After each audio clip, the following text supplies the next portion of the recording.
శివుని పెట్టుకుంటూ చాలా మనకి నియమ నిబంధనలతో పాటిస్తేనే పెట్టుకోగలము అని అంటూ ఉంటారు. అసలు మీరు ఏం చెప్తారు గురుగారు, పెట్టుకోవచ్చా శివలింగాన్ని ఇంట్లో? చక్కగా శివలింగాన్ని ఇంట్లో పెట్టుకోవచ్చు.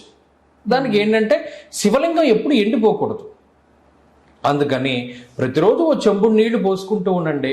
నీళ్లు పోస్తే పొంగిపోతాడు, మారేడు దళం పెడితే పొంగిపోతాడు, ఏమీ లేవు ఉమ్మత్త పువ్వులు పెడితే పొంగిపోతాడు. మీ ఇంటి దగ్గర ఖాళీగా ఉన్న ప్లేసుల్లో జిల్లేడు కాయలు లేదా జిల్లేడు పువ్వులు ఉంటూ ఉంటాయి. ఓ జిల్లేడు పువ్వు తెల్ల జిల్లేడో లేకపోతే ఎర్రదో పెడితే పొంగిపోతాడు.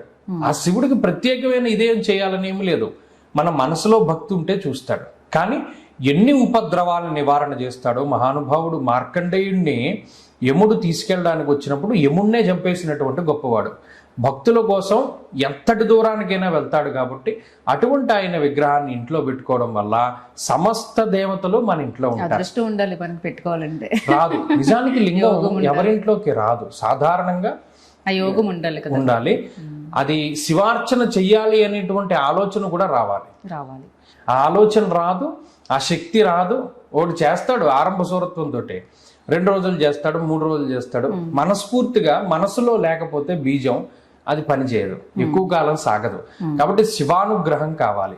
శివానుగ్రహం కావాలి అంటే ఏం చేయాలి? ప్రతిరోజు శివాష్టోత్తర శతనామావళి స్తోత్రాన్ని చదువుకోవాలి. శివుడి అష్టోత్తరాలు, శివాయ నమః, మహేశ్వరాయ నమః, శంభవే నమః అని ఎవడైతే చదువుకుంటూ ఉంటాడో నువ్వు 108 సార్లు పిలుస్తున్నావు శివుడిని, ఒక్కసారైనా పలుకుతాడు. కాబట్టి అది చదువుతూ ఉంటే వాడికి శివానుగ్రహం కలుగుతుంది, అన్ని శుభాలే కలుగుతాయి.